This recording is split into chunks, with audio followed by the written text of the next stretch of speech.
어제는 봄비가 굉장히 많이 왔습니다. 그 봄비 속에서 봄이 오는 소리를 들을 수가 있었습니다. 봄비는 만물이 기다리고 기다리던 하나님의 은총의 단비와 같고, 하나님이 창조한 세계의 만물들을 하나님이 버리지 아니하시고 그들을 여전히 보살피고 계시다고 하는 하나님의 사랑의 증표가 되기도 합니다. 만물의 시작인 봄은 사계절 중에서 가장 으뜸되는 계절로서 온갖 매력을 뿜어내는 그런 계절이라고 봅니다. 봄은 향기를 뿜어내고 생명을 뿜어내고 온갖 생명의 기운과 아지랑이를 피워나는 따뜻한 사랑의 기운을 뿜어냅니다. 봄을 영어로 스프링이라고 말합니다. 피어오르다, 솟아나다라는 뜻인데요, 생명의 약동을 나타내고 생명의 약동을 표현하는 그런 의미가 아닌가 생각이 됩니다. 봄은 만물이 오랜 잠에서, 겨울잠에서 깨어나는 시기입니다. 겨울이 오면 나무들은 어떻게 하는지 스스로 잎을 떨어뜨리고 모든 북풍 한설을 견디어낼 준비를 하게 됩니다. 개구리도 뱀도 땅속에 들어가 겨울잠을 시작하게 됩니다. 그런데 추운 겨울이 지나가고 봄의 기운이 돌면 나무들과 땅속에서 잠자는 미생물들까지 어떻게 봄의 소식을 아는지 깊은 잠에서 깨어 일어나 기지개를 켜며 새로운 생명의 약동을 준비하게 됩니다. 봄의 시작인 3월을 영어로 마치라고 하죠. 행진하다, 전진하다, 시작하다라는 뜻이 있습니다. 새로운 출발, 새롭게 출발하고 행진을 한다, 그런 의미라고 보는데요. 봄이 되면 사람들은 모든 것을 새롭게 시작을 합니다. 지금이야 시도 때도 없이 이사하지만 예전에는 봄이 되면 이사를 하고 집도 새로 단장을 하고 봄이 되면 가을에 풍성한 추수를 기대하면서 씨를 뿌리기도 합니다. 이것이 봄의 축복이라고 생각이 되는데요.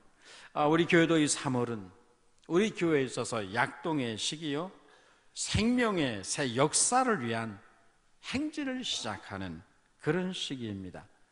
그래서 다음 주부터 우리가 사순절 특별 새벽 기도회가 시작이 되고, 이어서 종려주일 고난주간이 시작되고 성례가 있습니다.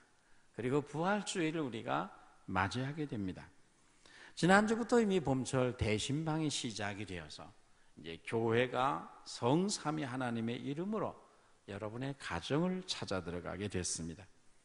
봄의 기운이 가득한 이 축복의 계절에 우리 모두가 마음을 열고 주님의 은총의 햇살을 받아들여서 새로운 생명의 역사가 우리 교회와 여러분의 가정 속에서 봄과 함께 시작되는 그런 은총이 있게 되기를 축원합니다. 봄은 또한 사랑의 계절입니다. 사랑과 감사의 계절에 우리에게는 들려오는 주님의 음성이 있습니다. 나의 사랑, 나의 어여쁜 자야, 일어나서 함께 가자고 부르시는 우리 사랑의 주님의 음성입니다. 아가서는 술람미 여인과 솔로몬 왕과의 사랑을 통해서 그리스도와 우리 신자들의 사랑의 아름다움을 노래한 그런 책입니다. 솔로몬 왕은 예루살렘 북쪽 약 50마일 떨어진 에브라임 산지에 포도원을 갖고 있었습니다. 왕은 이 포도원을 소장농에게 맡겼는데 그 소장농의 딸이 술람미 여인입니다. 술람미의 가정은 그 어머니와 두 오라버니가 있었는데 두 오라버니는 술람미 여인의 이복 형제입니다. 그래서 이 술람미를 그들은 늘 미워하고 시기했습니다. 이 이복 오라버니 두 오빠는 술람미를 항상 포도원지기로 내몰았습니다. 그는 뙤약볕에서 일을 해야 하고 그래서 얼굴이 검게 쓸렸습니다. 포도나무에 가지를 쳐주고 거름을 주고 작은 여우가 포도원을 헐지 못하도록 포도원을 지켜야 했고 온종일 그 포도원에서 일을 했습니다. 그러던 어느 날 솔로몬 왕이 목동으로 변장을 하고 그 포도원을 방문했다가 술람미 여인을 만나게 됩니다. 이 술람미 여인을 만난 솔로몬 왕은 한눈에 이 두 사람이 사랑에 빠져들게 됩니다. 술람미 여인은 처음에는 변장한 솔로몬 왕을 왕으로 알지 못하고 하나의 목자로 알았고 사랑을 했습니다.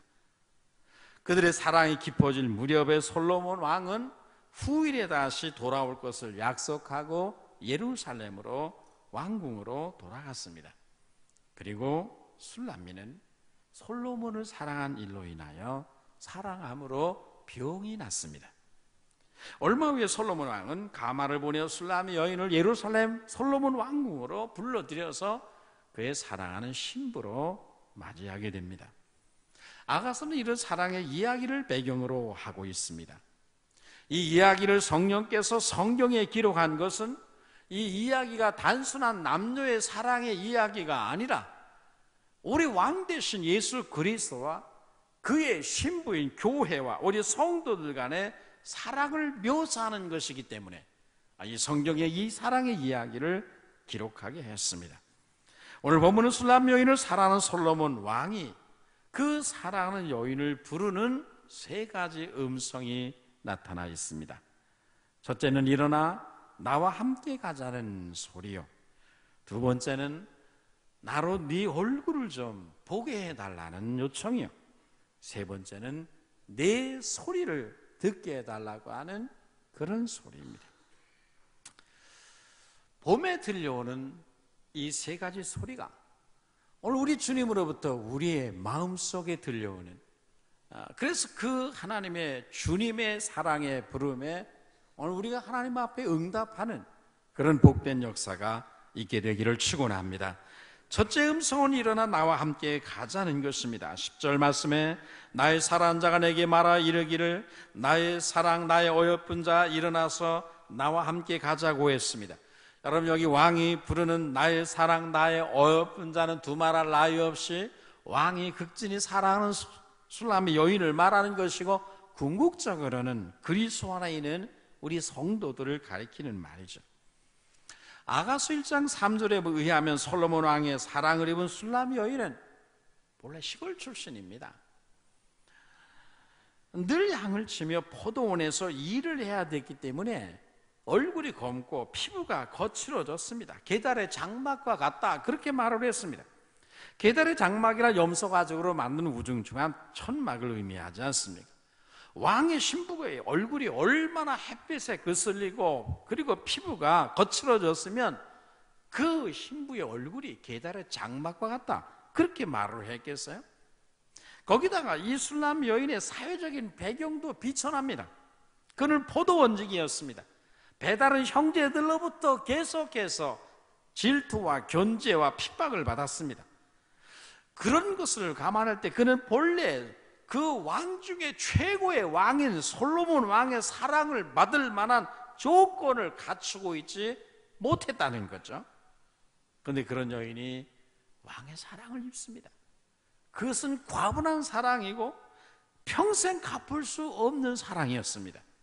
왕은 그를 사랑해서 그 비천한 여인을 사랑해서 그를 부를 때마다 나의 사랑 나의 어여쁜 자야라고 그렇게 불렀습니다. 여러분, 이것이 바로 주님의 사랑을 받고 있는 우리 성도들의 본래의 모습이었습니다. 우리는 본래 원죄로 인해서 마음이 검어진 사람들입니다.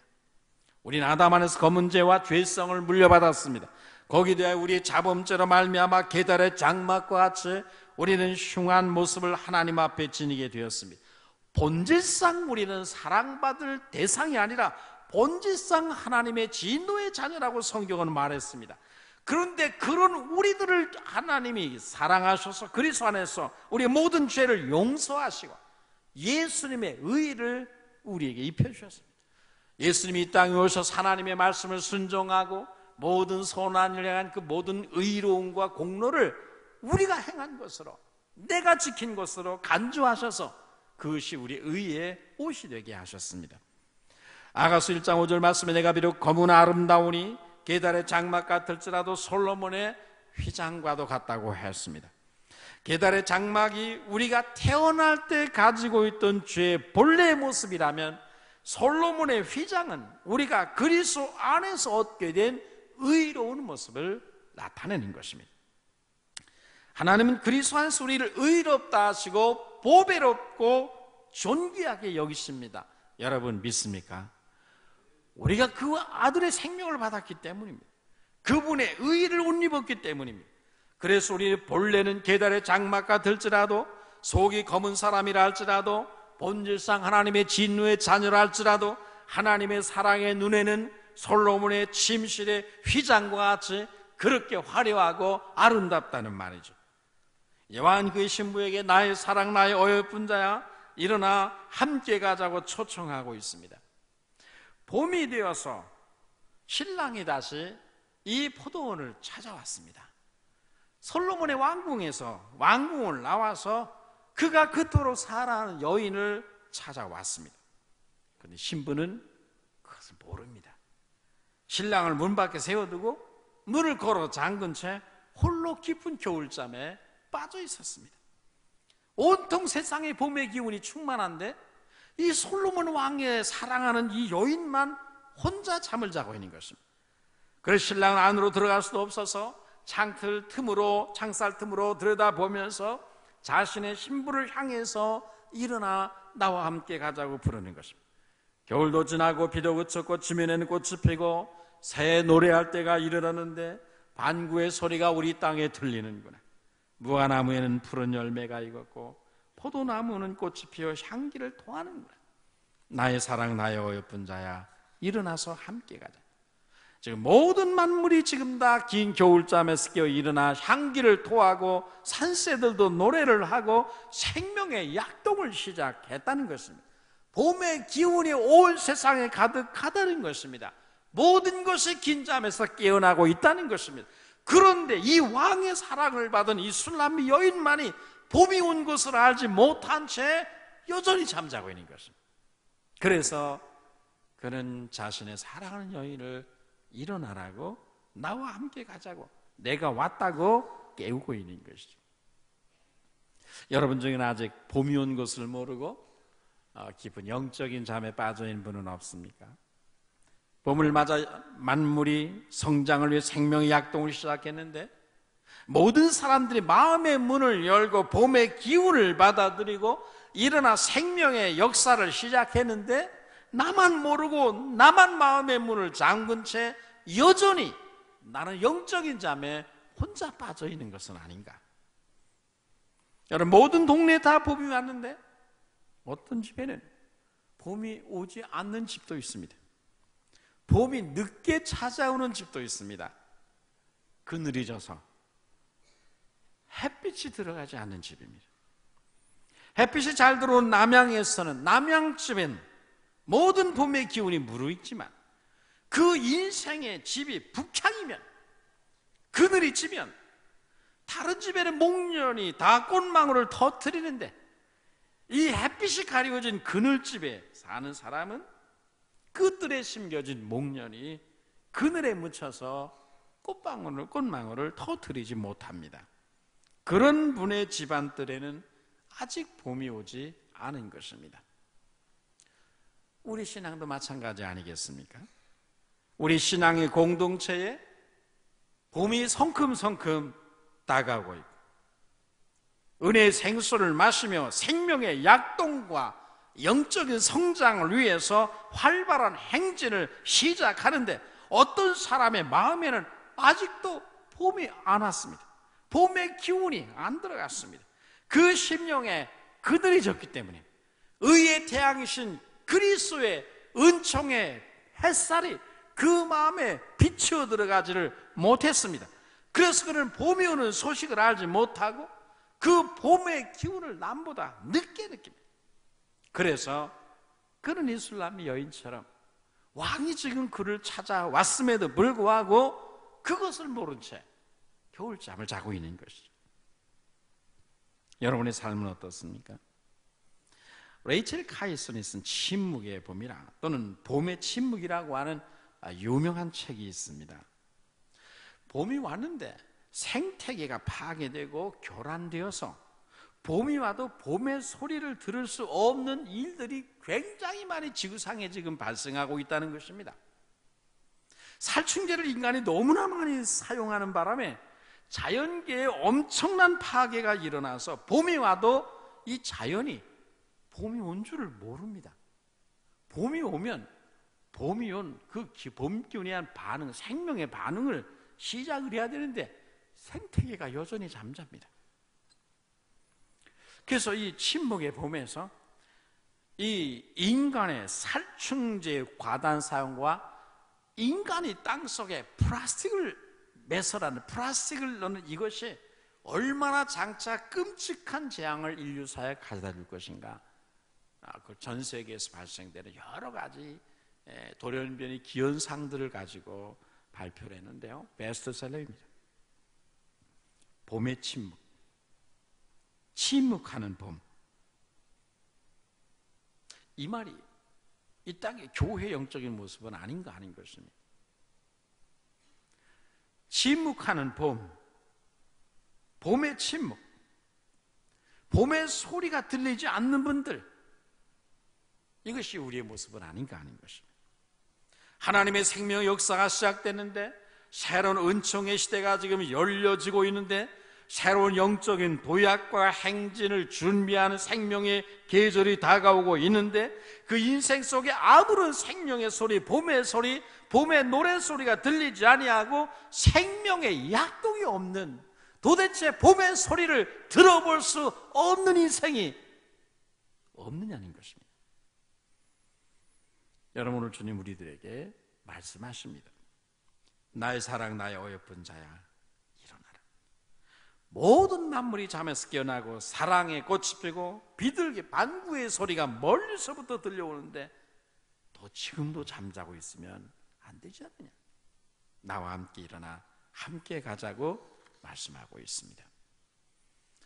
여러분, 주님의 이 초대 소리를 들으시고 음성을 들으시고 우리 모두가 영적인 잠에서 깨어 일어나 이 봄에 생명의 약동이 봄의 소리를 드러내는 그런 우리의 삶이 되시기를 축원합니다. 여러분, 신랑이 신부를 향해 나와 함께 가자고 부르는 곳이 어디입니까? 그것은 봄의 향기가 진동하는 사랑의 꽃동산이요 향기 가득한 모략산과 유향산입니다. 아하스 4장 6절에서 날이 기울고 그림자 갈 때 내가 모략산과 유향의 작은 산으로 가리라. 내가 모략산과 유향의 작은 산에서 너를 기다리겠다. 거기서 만나자, 이 말이에요. 이 솔로몬 왕에게는 그 아주 아끼는 동산이 있었습니다. 그 동산에는 유향과 모략의 향취가 가득했습니다. 꽃이 만발해 있었습니다. 그 동산에는 영혼을 만족시키는 아름다운 실과가 가득했습니다. 왕은 그가 그토록 사랑하는 신부 술람의 여인에게 자신의 사랑하는 그 동산에 함께 가서 거기서 향기 진동하는 모략향과 유향의 그 가득한 향기를 맞으며 그 동산의 실과를 함께 먹으며 사랑의 미러를 나누자는 것입니다. 이 초청을 지금 하고 있는 것입니다. 여러분, 우리 성일교회가 솔로몬 왕이 그토록 사랑하고 그분이 우리를 만나주기를 기다리고 있는 이 모략산과 유향의 작은 산과 같은 이런 사랑의 동산이 되기를 주의 이름으로 축원합니다. 우리 성일 동산의 겨울이 지나가고 부활의 봄이 찾아오고 영적 생명력이 넘쳐나고 신랑의 사랑의 음성이 들려지는 그런 동산이 되기를 바랍니다. 우리가 이 동산의 주님의 사랑을 체험하고 의의 열매를 맺고 그분의 사랑을 노래하는 사랑의 노랫소리, 기쁨의 소리, 그 사랑에 감동하는 그런 소리들이 이 동산 안에 가득하게 되기를 축원합니다. 여러분, 지금 어디에 계십니까? 주님이 부르시는 그 사랑의 동산으로 들어가고 계십니까? 내가 너를 모략산과 유향의 작은 산에서 기다릴 터니 그리 오라고 말씀하시는데 그 유향의 산과 모략산을 향해 여러분 들어갔습니까? 그분의 사랑과 은혜와 진리를 체험하고 맛보는 깊은 사랑의 동산 안에 오늘 우리는 들어가 있는가? 그분의 깊은 동산에 들어가 그분으로 말미암는 아름다운 실과를, 의의 열매를 맛보는 그런 여러분 되시기를 축원합니다. 두 번째 음성은 내 얼굴을 나로 하여금 좀 보게 하라는 것입니다. 바위 틈 낭떠러지 은밀한 곳에 있는 나의 비둘기야, 나로 네 얼굴을 보게 하라. 왕은 지금 그의 사랑하는 신부의 얼굴이 보고 싶어서 왕국을 떠났습니다. 그 시골까지 찾아왔습니다. 그런데 이 신부가 어떻게 되니 잠을 자고 도대체 얼굴을 보여주지를 않습니다. 웬일인지 신부는 마치 낭떠러지 은밀한 곳에 숨어있는 비둘기처럼 영적으로 위험한 곳에 처해 있습니다. 사랑하는 신랑이 그를 찾아와 부르고 있는데도 불구하고 도대체 이 신부가 얼굴을 내밀어 주지 않습니다. 그래서 신랑은 나로 네 얼굴을 좀 보게 해달라, 네 얼굴을 보게 해달라, 그렇게 부르는 거예요. 여러분, 여기 네 얼굴을 나로 하여금 보게 하라는 말이 무슨 말입니까? 너의 사랑을 보여달라는 말이겠죠. 여러분, 얼굴은 언제나 마음의 거울입니다. 마음의 사랑이 얼굴에 나타나고, 마음의 괴로움과 슬픔과 근심과 걱정도 얼굴에 나타납니다. 그래서 얼굴을 보면 그 사람의 마음을 볼 수가 있습니다. 그 사람의 마음에 기쁨이 있는지, 아니면 슬픔이 있는지, 근심이 있는지, 괴로움이 있는지, 그 얼굴을 보면 나타난단 말이죠. 그 사람이 나를 지금 사랑하고 있는지, 나를 미워하고 싫어하고 증오하고 있는지 그 얼굴을 보면 다 압니다. 여러분, 주님 앞에 나올 때는 그래서 얼굴에 사랑의 기쁨을 담아가지고, 사랑의 기쁨과 감사를 그 얼굴에 담고 주님 앞에 나오시는 여러분 되시기를 축원합니다. 주님, 우리가 고아처럼 풀이 죽어서 이 세상을 살아가는, 맥없이 살아가는 모습이 아니라 주님께 대한 믿음과 사랑과 소망과 용기 가득한 모습을 가지고 살아가는 그런 모습을 좀 보여달라는 거예요. 예수님 때문에 기뻐하는 기쁨이 그 얼굴에 가득하고, 예수님 때문에, 그 사랑 때문에 행복에 겨워하는 그런 모습을 좀 내게 보여달라. 이거 사랑의, 신랑의 요구이거든요. 오늘 우리는 어떤 모습으로 주님 앞에 나와 있는 것입니까? 주님을 사랑하는 사랑이 오늘 우리의 모습 안에 깃들어 있습니까? 예수님이 나의 기쁨이다, 나는 예수님의 사랑 때문에 나는 행복하다라는 이 행복의 마음이 우리의 얼굴에 들어 있습니까? 시편 기자는 100편에서 여호와의 궁정에 들어올 때 너희는 감사함으로 나오고 찬송함으로 그 궁정에 들어오라고 말씀했습니다. 여호와 하나님의 얼굴 앞에 나가는, 그분의 얼굴빛 앞에 우리 얼굴을 보여야 하는 이 예배에 나오는 성도들은 하나님이 말씀하시기를 감사와 그리고 기쁨의 찬송을 얼굴에 담아가지고 궁정에 들어오라고 했습니다. 우리의 사랑의 기쁨과 감사가 인생의 교양곡인데, 여러분의 삶에는 하나님 앞에 나올 때마다 우리가 하나님 앞에 나와 이 사랑의 기쁨과 감사로 교향곡을 연주해 드릴 수 있는 그런 여러분 되시기를 축원합니다. 네 얼굴을 보게 하라는 이 말씀은 또 다른 의미는 나와 함께 걷는 너의 모습을 좀 보게 해달라는 것입니다. 지금 신부가 잠자고 있잖아요. 주님이 보기를 원하시는 것은 우리 얼굴의 모습만이 아니라 그 얼굴의 모습을 보여달라는 것은 시련과 역경 속에서 낙심하거나 포기하거나 주저하지 아니하고 주님을 똑바로 바라보며 나가는 용기 있는 모습을 우리들이 한번 좀 보여달라는 것입니다. 왕이 지금 왕궁을 떠나서 시골 구석까지 와서 그 신부의 얼굴을 지금 보고자 하는데 이 신부가 잠자는 모습밖에는 안 보여준단 말이죠. 여러분, 우리가 마태복음 14장에 보면 베드로가 물 위를 걷는 모습이 나옵니다.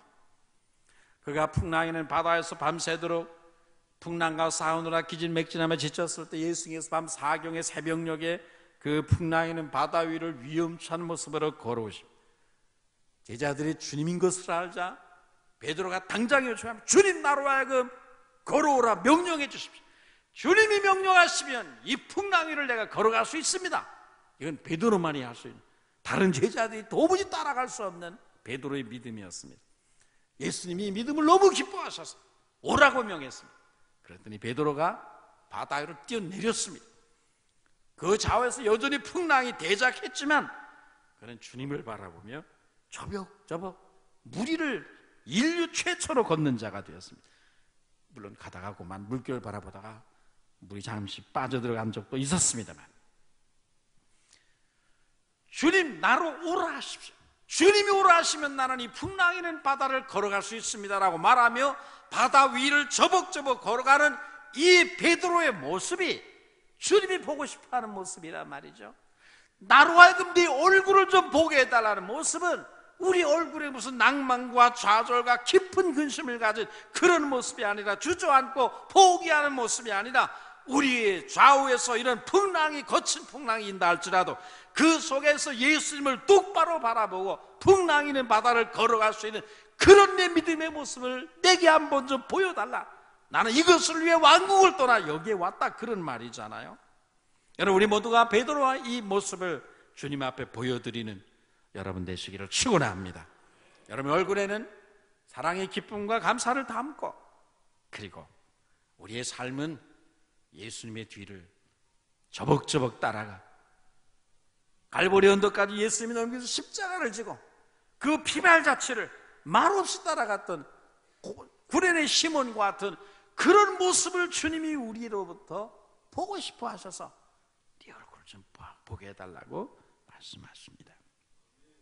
지난 금요일 오후에 대신방에 제가 오후에 시간이 있어서 그 대신방을 수행을 했습니다. 어느 목장에 가서 몇 가정 오후에 담당하는 가정을 신방을 했는데, 그 권사님이 부교구장으로서 대신방을 수행해야 되고, 그날도 자신의 목장의 대신방이니까 본인이 식사를 대접하기 위해서 시장을 갔다가 발을 삐끗하는 바람에 발에 금이 가서 기부스를, 반기부스를 하셨더라고요. 보통 같으면 도대체 내가 이거 대신방을 수행해야 되고, 이거 오늘 목사님들이 우리 집에 오셔서 그 식사 대접하려고 하는데 내가 왜 다리를 다쳐야 되나, 왜 기부스를 해야 되나, 뭐 그래야 되지 않겠어요? 그것이 정상이라 말이죠. 일반적인 상황이에요. 근데 권사님이 목발을 짚으셔야 하는데 그분이 발을 다치고 이제 금이 가서 기부스해야 된다고 하니까 그렇게 말을 했다고 합니다. 마귀야, 네가 내가 대신방을 수행하고 교회를 섬기는 것을 방해하기 위해서 나로 하여금 실족해서 발을 다치게 했지만, 그렇다고 내가 물러갈 줄 아느냐? 나는 더 열심히 일할 것이나, 나는 절대로 포기하거나 뒤로 물러가거나 부교구장의 일을 소홀히 하지 않을 것이다, 중단하지 않을 것이다. 나는 반드시 이 일을 더 열심히 할 것이다, 그렇게 선포했다고 합니다. 그것이 풍랑이는 바다 위를 걸어가는 베드로의 믿음의 모습입니다. 주님이 좀 보여달라는 우리의 모습은 그런 모습이거든요. 오늘 우리의 모습은 어떤 모습입니까? 여러분은 지금 어떤 모습을 주님께 보여드리고 있습니까? 풍랑이는 바다 위를 주님을 똑바로 바라보며 담대하게 무리를 걸어가고 있는 모습입니까? 주님 바라보지 않고 바다 물결 바라보다가 그 발이 물속에 빠져들어가므로 이제 우리가 죽게 되었다고 아우성치는 그런 모습을 주님 앞에 지금 내보이고 있습니까? 주님이 맡기신 십자가를 지고 말없이 주님의 피발자취를 따라 골고다 언덕까지 올라갔던 구레네 시몬과 같은 그런 모습을 우리는 주님 앞에 보여주고 있습니까? 에녹과 같이 하나님과 동행하는 모습을 우리는 지금 하나님 앞에 보여드리고 있는 것입니까? 우리들이 주님이 기뻐하시는 모습으로 얼굴에 주님께 대한 기쁨과 사랑과 행복을 담고 예수님과 함께 걸어가는, 십자가를 지고 주님의 뒤를 말없이 갈 수 있는 그런 성도들의 모습을, 우리를 그토록 사랑하셔서 생명까지 내신 주님 앞에 보여드릴 수 있는 그런 성도들 되시기를 축원합니다. 마지막 세 번째 음성은 네 소리를 좀 듣게 해달라는 것입니다. 나로 네 소리를 듣게 하라. 네 소리는 부드럽고 내 얼굴은 아름답구나. 여러분, 여기 주님이 듣고 싶어하는 소리, 신부의 소리란 어떤 것입니까? 사랑을 고백하는 음성입니다. 주님, 우리가 주님께 사랑을 고백하는 소리를 듣고 싶어서 너 내게 너의 사랑을 좀 고백하는 소리를 들려줘 봐라. 내가 너를 만나게 네 소리를 듣고 싶어서 왕궁을 떠나 여기까지 왔으니 네 사랑의 소리를 좀 들려달라고 말씀하십니다.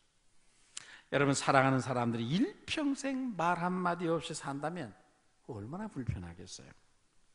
주님을 사랑하는 사람들에게는 그분께 대한 사랑과 그 기쁨을 담은 고백과 노래들이 있어야 되거든요. 다윗은 누구보다 하나님을 사랑하는 사람이었습니다. 그의 가슴에는 언제나 하나님을 향한 사랑의 불꽃이 있었습니다. 그는 하나님이라는 세 글자만 들어도 가슴이 뛰는 사람이었습니다. 하나님을 향한 일이라면 그는 언제나 감격을 했습니다. 언제나 기쁨이 있었습니다. 그래서 그는 그 기쁨과 감격을 가지고 자기를 그토록 사랑하고 또한 자신이 사랑하는 그분을 위해서 일생 동안 수많은 사랑의 노래를 지어 불렀습니다. 다윗이 얼마나 많은 노래를 불렀습니까? 그의 아들 솔로몬이 마찬가지입니다. 열왕기상 4장 32절에 보면 솔로몬은 잠언 3천과 노래 1천 5편을 지었다고 했습니다. 그는 사랑의 노래를 유행가 지었겠어요? 1천 5편이나 작사 작곡했습니다. 여러분, 노래를 작사 작곡하는 은사가 있었기 때문에 그 생에서 1천 5곡을 만드는 것입니까? 그 솔로몬의 초기의 삶 속에 그 가슴에 주님을 향한 사랑의 불꽃이 있었기 때문에 그 사랑의 기쁨 때문에 노래를 1천 5가지나 만드는 것입니까? 이미자 씨가 몇 곡 만들었을까요? 조영필 씨가 몇 곡이나 만들었을까요? 잘 모르겠습니다만, 여러분, 이 세상에 노래를 1천 5가지 작사 작곡한 그런 사람이 있습니까? 아마 없을 것입니다. 무슨 노래입니까? 사랑의 노래입니다. 주님의 사랑을 노래한 노래요, 주님을 향한 사랑의 노래입니다. 그의 가슴에는 주님을 향한 사랑이 늘 불타고 있었습니다. 그래서 그도 그 사랑의 감격을 가지고 평생 동안 수많은 노래를 지어 불렀습니다. 주님은 여러분의 마음에서 우러나오는 이런 노래를 좀 너희에게도 듣고 싶다는 거죠. 결국 우리들에게는 포도주보다 더한 사랑이 있고 여인의 사랑보다 더한 사랑이 우리에게 있습니다. 영원한 주님의 사랑을 받은 우리들이 그 사랑을 노래하고 감사하고 그 사랑을 전하는 입술의 소리를 듣고 싶다고 주님이 말씀하시는데, 여러분 뭐라고 대답하시겠습니까? 여러분 어떤 노래를 부르며 사십니까? 무엇을 증거하며 사십니까? 주님의 사랑의 노래를 부르시고 그분의 사랑과 그분의 그 은혜를 증거하는, 노래하는, 고백하는 이 소리가 여러분의 생애 속에 가득하게 돼서 이 시대의 다윗처럼 솔로몬처럼 여러분의 인생 속에는 주님을 향한 사랑의 노래가 가득하게 되기를 주의 이름으로 축원합니다. 놀라운 일은 뭐냐면 우리 성도들이 너무나도 유행가 잘 부른다는 것입니다. 잘못됐다는 건 아니고, 유행가 부른다고 뭐가 잘못됐습니까? 가곡 부른다고 뭐 잘못됐어요? 그렇다는 말은 아닙니다. 놀라운 것은 그것입니다. 여러분, 여기 있는 대부분이 여러분이 예수님 믿은 지 40년, 50년, 저도 50년 됐습니다. 근데 50년을 예수 믿었지만 찬송가 1절부터 4절까지 몽땅 외워서 부른 찬송은 글쎄요, 한두 곡? 뭐 한 곡이나 되는지도 모르겠네요, 정말. 그렇게 40년, 50년을 찬송을 했어도 우리 주님의 사랑을 노래한 그 노래의 가사를, 그 찬송 가사는 길지도 않습니다. 그 짧은데 4절을 못 외우는 거예요.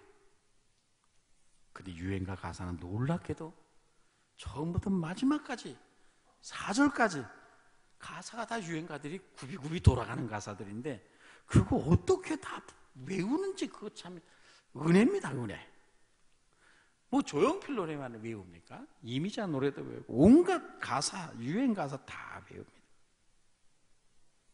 이번 목장 사역을 수련회에서 조별 장기 자랑 시간 했더니 뭐 여러 가지 막 노래가 나오더라고요. 갑돌이와 갑선이 부리며 춤을 추는데 얼마나 은혜스럽게 잘 노래하고 추는지, 와, 은혜를 되게 많이 받았습니다. 저는 나쁘다는 말이 아닙니다.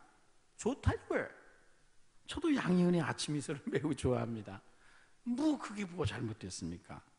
근데 우리의 삶에서 주님께 대한 사랑을 고백하는 소리, 감사하는 소리, 주님의 사랑을 기뻐하며 행복해하는 소리들이 더 풍성해져야 된다는 거죠. 결국 말은, 이 말은, 우리의 말을 듣고 싶다는 말은, 우리의 말이 우리의 마음에 숨은 사람을 드러내기 때문입니다. 우리의 생각과 사상과 뜻이 우리의 말을 통해 드러나고 전달되고 표현되거든요. 그러므로 그의 말은 그의 인격을 보여주고 그의 사랑이 지금 어디를 향하고 있는가를 보여주는 거예요. 그 말소리를 듣고 싶다는 것은 지금 그의 생각, 주님을 향한 생각과 사랑이 어떠한가, 어디를 그 사랑이 향하고 있는가를 좀 보여달라는 거죠. 여러분의 말 속에는 주님께 대한 사랑의 고백이 들어 있습니까? 우리의 기도와 찬양과 교제 속에는 주님을 사랑하는 사랑의 고백들이 가득하게 되고, 주님은 그 사랑의 소리를 듣고 기뻐 사랑스러우게 하시는 그런 역사가 있게 되기를 축원합니다. 네 소리를 듣게 하는 이 말씀에 또 다르면 기도의 음성을 좀 들려달라는 거죠. 신랑을 부르는 소리가 뭐예요? 기도 소리죠. 주님이 말씀하셨습니다. 요한복음 16장 24절에서 지금까지 너희가 내 이름으로 아무것도 구하지 아니하였으나 구하라. 저는 이것을 이렇게 번역하고 싶어요. 제발 좀 구하라. 그래야면 받으리니, 그러면 내 인생의 기쁨이 충만하게 될 것이다. 여러분 믿습니까? 주님은 우리가 그분의 이름을 부르는 소리를 듣고 싶어 하신다는 거예요. 그래서 우리에게 기도하라고 말합니다. 구하라는 것입니다. 그러면 주겠다는 거예요. 내가 내게 구하면 너는 받을 것이고 내 인생에는 하나님으로부터는 기쁨이 충만하게 될 것이라고 주님께서 약속했습니다. 놀라운 것은 그럼에도 불구하고 일생 동안 주님을 부르는 소리가 없는 성도들이 있습니다. 어려움을 당해도 하나님께 기도하지 아니하고, 하나님의 징계에 채찍을 한 대 맞아도 찍소리하지 아니하고, 나 죽었어 하고 그냥 엎드려 있는 사람들이 부직 있습니다. 그런 성도들 볼 때 우리 주님의 마음이 얼마나 답답하실까요? 나는 주님 없이도 나는 얼마든지 살 수 있다는 뜻 아니겠어요? 아니면 주님의 도움을 구하고 싶지 않다. 나는 죽을지언정 주님께 도움을 구하고 싶지 않다. 나는 내 힘으로 살겠다는 듯이 입을 다물고 계시면 우리 주님이 얼마나 답답하시겠냐는 거죠. 부모는 자식의 소리를 듣고 싶어 합니다. 어린 아기가 옹알이를 하는 소리를 들으면 그 소리가, 그 내용이 뭔지는 잘 모르지만 그렇게 사랑스럽고 그렇게 그 옹알이 하는 말이 듣고 싶습니다. 저희 외손자가 이제 3개월이 됐냐 4개월이 됐는가 이게 옹알이를 좀 하더라고요. 어쩌다 한번 보면 이 옹알이 하는 그 모습이 너무 기쁜 거예요. 너무 아름답고 너무 사랑스러운 거예요. 그래서 보기만 하면 그 옹알이를 좀 하게 유도를 합니다. 그래서 어떤 때는 살며시 간지릅니다. 간질러 가면서 옹알이를 하게 합니다. 여러분, 그렇게 하나님은 성도들이 옹알이처럼 하는 기도 소리라도, 무엇을 구하는지조차도 잘 알지 못하는, 도대체 이 사람 기도 내용이 뭐야? 라고 말할 수 있는 그런 갓난아기의 옹알이와 같은 그런 기도라도 우리 주님은 우리에게서 듣고 싶어 하시는 줄로 믿습니다. 여러분, 놀이터에서 아이들이 떠드는 소리 가운데서도 자기 자녀의 음성을 정확히 듣는 것이 부모입니다. 하나님은 이 세상에 아무리 많은 사람들의 소리가 있어도 그분의 자녀가 아버지의 이름을 부르는 그 자녀의 음성을 정확히 들으시고 귀 기울여 들으시고 거기 하나님의 때에 맞춰 응답하십니다. 반드시 응답하십니다. 여러분, 이번 3월부터 시작되는 봄의 계절에 우리 교회에서는 일어나 함께 가자고 부르시는 주님의 음성을 우리 모두가 듣고, 우리도 그분의 이름을 부르는 소리, 그분의 사랑을 노래하는 소리, 우리 얼굴에 그분에 대한 사랑과 감사와 기쁨을 가득 담고 이곳에 나와서 그분과 함께 더 깊은 교제의 동산으로, 사랑의 동산으로, 모략 동산으로 들어가는 그런 여러분 되시기를 축원합니다. 20년 동안 특세를 수없이 했습니다. 1년에 2번 내지 3차례 했으니까 그런데 특세에 단 한 번도 난 작정하고는 안 나가겠다, 그런 분이 계신 것 같아요. 이거 힘으로 되지 않아요, 능으로 되지 않아요, 협박 위협을 해도 안 되더라고요. 특세 나오라고 광고를 얼마나 합니까? 안 나오니까 선물도 주고 김밥도 주고 상도 줍니다. 그래도 결심을 하고 안 나와요. 주님은 네 소리 좀 듣게 하라 그랬는데 이게 도대체 어떻게 된 걸까요? 이번 특세는 우리 장로님들로부터 우리 모두 안수 집사님들, 우리 주님이 가장 듣고 싶어한 것이 안수 집사님들의 기도소리 같습니다. 제 생각에는 권사님들의 기도소리, 나 기도 시간에 네 얼굴 좀 보고 싶다 하는 주님의 음성을 듣고 이 특세에 다 나오시기를 바랍니다. 말씀을 마치겠습니다. 레이첼 카이슨이 쓴 침묵하는 봄, 봄의 침묵이라는 책의 이름을 잠깐 제가 언급을 했었는데요, 우리의 삶의 독약들, 쓴뿌리들 때문에 우리의 삶 속 깊은 곳에 묻혀있는 오물들, 플라스틱과 같은 이 딱딱한 것들 때문에 영적인 생태계가 파괴돼서 결함되어 있어요. 지금 봄이 오는데도 불구하고 봄이 온 것을 그래서 몰라요. 사랑의 주님이 왕궁을 떠나 내게 찾아와서 내 얼굴을 보려고 하고 내 소리를 듣고자 하는데 우리의 생태계가, 영적인 생태계가 망가졌어요. 그래서 봄의 소리가 안 나와요. 봄이 온 것을 모른 채, 신랑이 온 것을 모른 채, 사랑의 주님이 나를 찾아오시는 것을 모른 채 혼자 잠자고 있어요. 그런 성도들 우리 교회도 얼마나 많습니까? 여러분, 이 봄의 기운이 충만한 계절에 무슨 소리를 듣습니까? 누구의 음성을 듣습니까? 어디서 오는 소리를 듣습니까? 여러분의 인생이 침묵하는 봄이 아니라, 여러분의 인생의 날들이 봄의 침묵이 아니라 일어나 노래하며 그분과 함께 걸어가고 생명을 위한 행진을 시작하는 봄이 돼요. 우리 교회가 사랑과 기쁨을 모든 성도들이 얼굴에다 예수님의 사랑 때문에 행복하다는 그 표현을 얼굴에 가지고 새벽마다 예배 시간마다 이 자리에 나와 우리 주님의 이름을 부르는 소리들이 함성과 같이 우리 교회 공동체 안에 가득하게 되기를 주의 이름으로 축원합니다. 거룩하신 하나님 아버지, 은혜를 감사합니다.